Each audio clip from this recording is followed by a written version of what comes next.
सरला के 3 बेटे थे, जिसमें से सबसे छोटा बेटा रोहित था। घर में रोहित ही शादी के लिए कंवारा बचा था। सरला उसके लिए लड़की ढूंढ रही थी।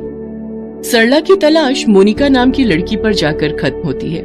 मोनिका दिखने में बेहद खूबसूरत थी, साथ ही दहेज में ढेर सारा सामान भी लाने वाली थी, जिस वजह से सरला मोनिका को बहुत प्यार करती थी। ऐसे ही समय बीतता है।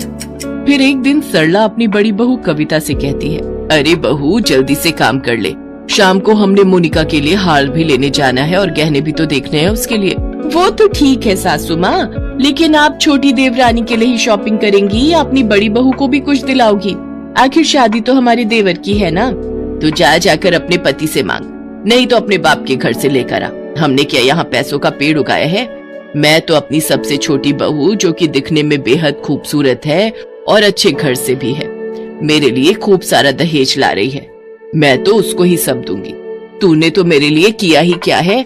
अच्छा जी, घर का सारा काम आपकी सेवा हम करें और आप कह रही हैं कि हमने आपके लिए किया ही क्या है? वाह वाह वाह वाह। कविता बहू, शादी ब्याह वाला घर है, बेकार का समय बर्बाद करने से बेहतर है कि सारी तैयारियां अच्छे से कर ली जाए।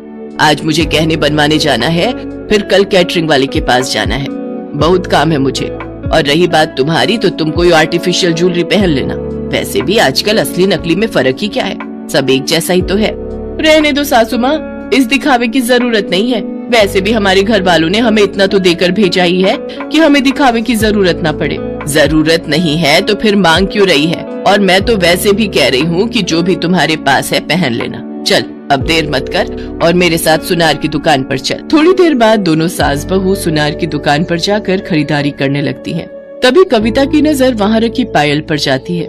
वो अपनी सास से धीरे से कहती है, सासू माँ, ये पायल कितनी सुंदर लग रही है, प्लीज मुझे पायल दिला दो, मुझे और कुछ नहीं चाहिए। चुप रह, जब देखो कुछ न कुछ